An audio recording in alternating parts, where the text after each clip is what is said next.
اس ہفتے voice of America کے ساتھ ایک انٹرویو میں سابق وزیر دفاع ڈونلڈ رمسفیلڈ نے کہا ہے کہ افغانستان اور افغان لوگ پہلے سے کہیں بہتر حالات میں ہیں۔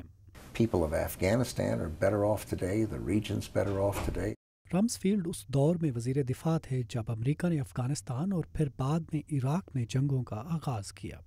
واشنگٹن میں بعض ماہرین متفق ہیں کہ امریکہ کے مارچ سن 2003 میں عراق پر حملے کے فیصلے سے افغان جنگ کو دھچکا لگا تھا۔ We left Afghanistan behind and moved everything to Iraq.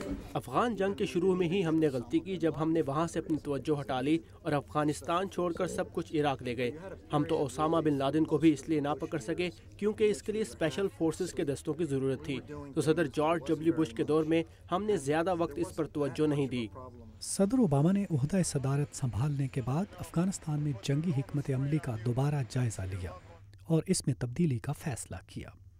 انہوں نے جارج ڈبلیو بش کے دور کے وزیر دفاع رابرٹ گیٹس کو عہدے پر برقرار رکھا جو فوج میں اضافے کے حامی تھے۔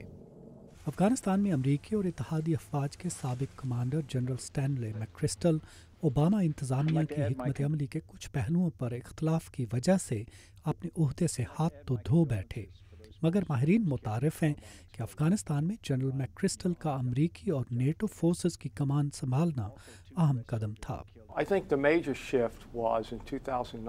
افغانستان میں فوجی حکمت عملی کے حوالے سے بڑی تبدیلی سن 2009 میں جنرل میکرسٹل کا فوج کی کمان سنبھالنا تھا۔ میکرسٹل کا تعلق اسپیشل سروسز سے تھا اور اس کے بعد جنرل ڈیوڈ پٹریس کا آنا جنہوں نے انسداد دہشت گردی کی حکمت عملی کو اپنایا۔ افغانستان میں امریکی فوج میں اضافے کے باعث وہ انسداد دہشت گردی کی حکمت عملی کو آگے بڑھا سکے۔ لارنس کاب ریگن انتظامیہ میں امریکہ کے نائب وزیر دفاع رہے ہیں۔ وہ کہتے ہیں کہ افغان جنگ کے حوالے سے پالیسی میں سب سے اہم تبدیلی سن 2009 میں صدر اوباما کی افغانستان میں موجود امریکی فوج میں 3 گنا اضافہ تھا۔ 2 سال بعد اب امریکی دستوں میں کمی کا عمل شروع ہو رہا ہے، مگر امریکی دانشور اور مصنف پیٹر ٹامسن ان سے اتفاق نہیں کرتے۔ صدر اوباما کی جانب سے فوج میں اضافے سے کچھ فائدہ تو ہوا ہے، مگر حقیقی معنوں میں جو اکثری صلاحیت حاصل کی جا سکتی تھی وہ نہیں ہو سکی، کیونکہ جب تک اکثریت پسند گروہوں جیسے حقانی نیٹ ورک، طالبان یا گلبدین حکمتیار کی محفوظ پناہیں موجود رہیں گی اور ان عناصر کی تربیت ہوتی رہے گی اور وہاں انتشار موجود رہے گا۔